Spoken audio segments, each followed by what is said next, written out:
That Tuesday morning began like any other in the peaceful suburb of Maple Ridge Estates. I was sitting on my porch, coffee in hand, when 6 sleek black SUVs rolled to a stop in front of the house across the street. Within moments, agents wearing dark jackets emblazoned with bold yellow FBI lettering swarmed Patricia Lawson's home. They moved in and out with boxes of files while Patricia stood frozen on her front lawn, hair wild, fuzzy slippers on her feet, and her ever-present HOA president sash draped across her chest, shouting that the whole thing was a misunderstanding about voluntary contributions. But maybe I should start from the beginning. I'm Daniel Fuster. My family and I moved into Maple Ridge just 3 months ago. We thought we'd found our dream home, a gorgeous colonial at 247 Pine Valley Court with a sprawling backyard perfect for our 3 kids. And the icing on the cake? A decades-old technicality with the property lines meant our house wasn't technically under the rule of the Maple Ridge Homeowners Association. At the time, we thought we'd won the lottery.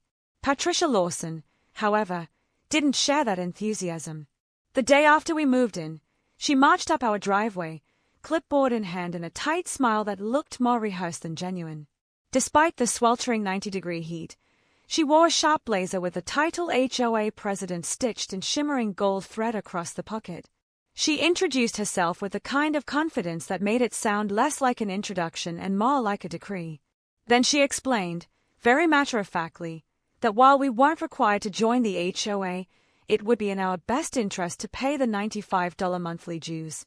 I smiled politely and explained that we wouldn't be joining since our property wasn't technically part of the association. Her grin tightened into something closer to a scowl. She warned me that refusing to contribute was a mistake and added, I remember this verbatim, neighborhood harmony depends on universal participation. I thanked her for stopping by, closed the door, and figured that would be the end of it. That was mistake number 1. Patricia did not handle rejection gracefully. It started with the flyers. Every morning, I'd find one tucked under my windshield wiper, listing the many benefits of HOA membership.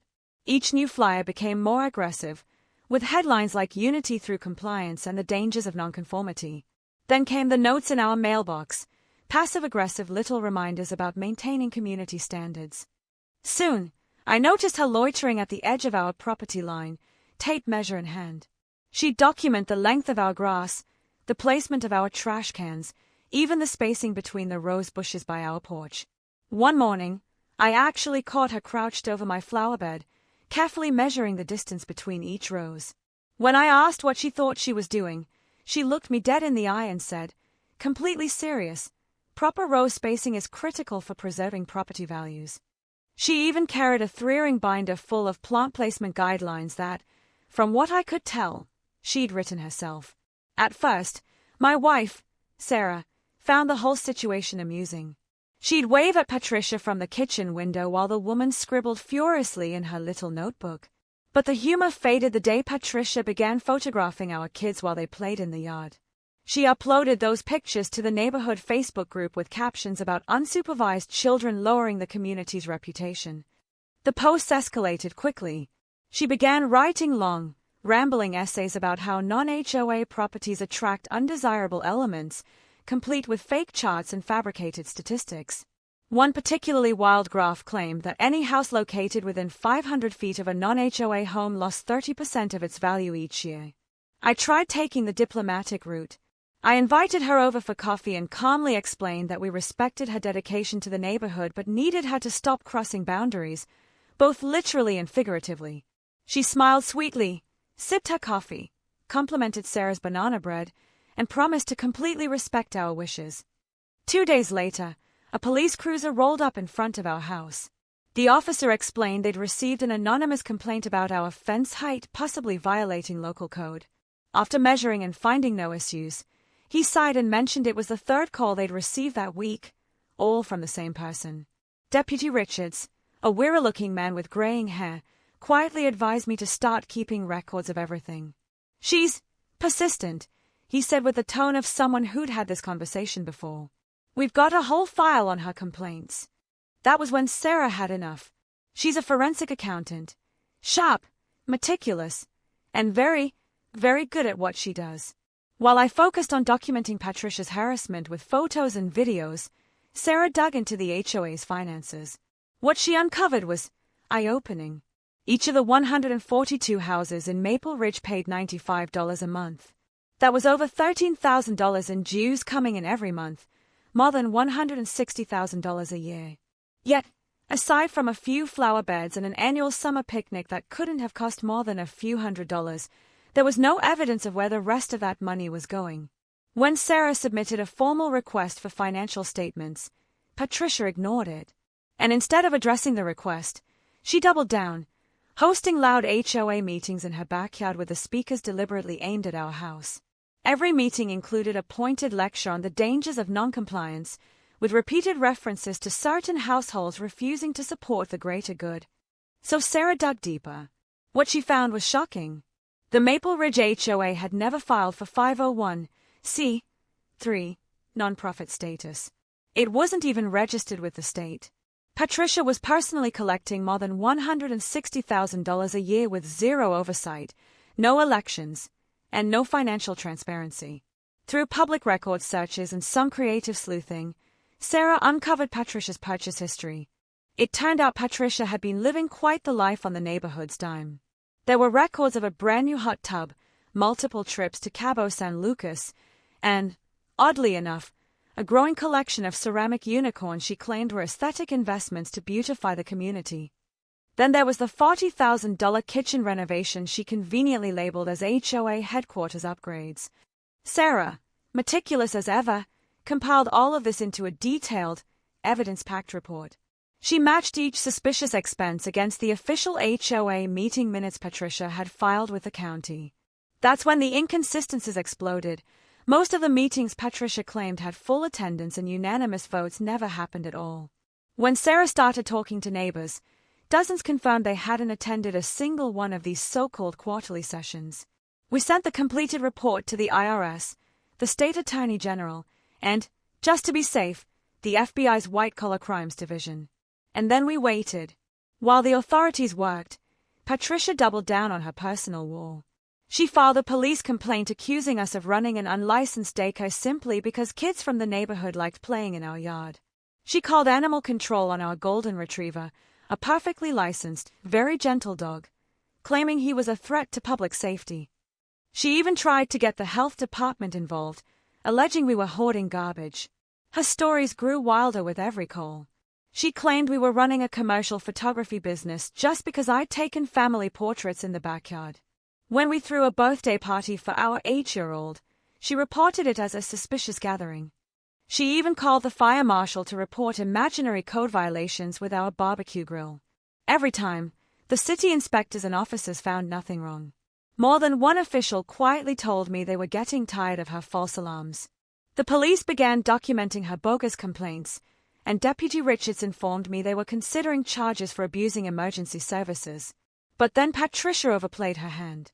Every household in Maple Ridge received a formal-looking letter announcing that HOA dues were increasing to $150 per month, effective immediately. It warned that any resident not current on payments would face legal consequences, wage garnishment, property liens, even possible seizure. She dressed the letter up with fake state registration numbers and threatening legal jargon to make it look official. This time, it hit the neighborhood hard. Elderly residents on fixed incomes panicked. A young couple who had been financially strapped after a medical crisis worried about losing their home. When they brought their concerns to the next meeting, Patricia coldly told them that maintaining property values requires personal sacrifice and that their financial problems were not her concern. Unfortunately for Patricia, one of those homeowners was George Hoffman, a retired federal prosecutor with a sharp memory and a nose for fraud. George started doing his own digging and, before long, connected with Sarah to compare notes. What they discovered together was staggering. Patricia wasn't just pocketing the dues, she'd been fabricating entire records for years. According to her doctored documents, the neighborhood had unanimously voted for every policy she proposed, including granting her the title of HOA president for life with an annual salary of $60,000. But, just like the meetings, those votes had never taken place. It got stranger. George uncovered that Patricia had even created a fictional board of directors. Many of the listed members had either moved away years ago or had never lived in the subdivision to begin with. One board member, laughably, was named Jennifer Excellence, which George later learned was the name of Patricia's childhood doll. Armed with this evidence, George and Sarah handed everything over to the authorities, who were already building a case from our earlier report. The deeper investigators dug, the worse it got. Patricia had siphoned more than $400,000 over 6 years, filing falsified tax returns and routing the stolen funds through secret accounts under a shell company she'd set up called Lawson Community Services, LLC. On paper, the company claimed to handle neighborhood enhancements, but in reality, it served one purpose: funneling HOA money straight into Patricia's personal accounts. 3 months after we moved in, the takedown happened. That Tuesday morning, I sat on my porch and watched as federal agents swarmed Patricia's house.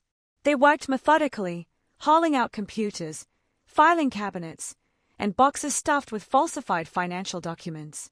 In her attic, they uncovered a second set of real books, a meticulous record of every dollar she'd stolen, and even notes outlining plans to expand her scam into nearby communities.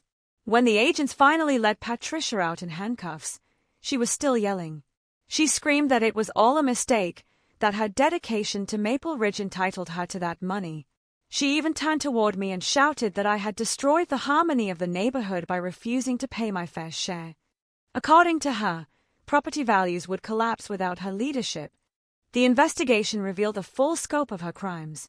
She had committed mail fraud by sending fabricated dues letters, wire fraud through digital payment systems, tax evasion for failing to report her income, and even racketeering for operating the HOA as a criminal enterprise. Investigators estimated her prized ceramic unicorn collection alone was worth over $30,000. At her trial, Patricia tried to argue that she believed she deserved the money as compensation for her hard work as president. The prosecutor quickly dismantled that claim, pointing out that legitimate HOA leaders don't typically buy luxury boats, like the one she'd named Community Pride, with association funds. When confronted with proof of her extravagant purchases, Patricia insisted they were for the good of the neighborhood, even claiming the boat was meant for lake patrols despite the nearest body of water being several miles away. The jury wasn't convinced. Patricia Lawson was found guilty on all counts. The judge, visibly exasperated after weeks of her courtroom theatrics and endless interruptions, sentenced her to 5 years in federal prison and ordered her to repay $487,000 to the residents she defrauded. As the sentence was read, her polished facade finally shattered. She broke down sobbing, still insisting she'd done nothing wrong, wailing that she'd earned the money through her unwavering commitment to the neighborhood. As bailiffs escorted her out, she continued to scream that property values would plummet and that we'd all live to regret this.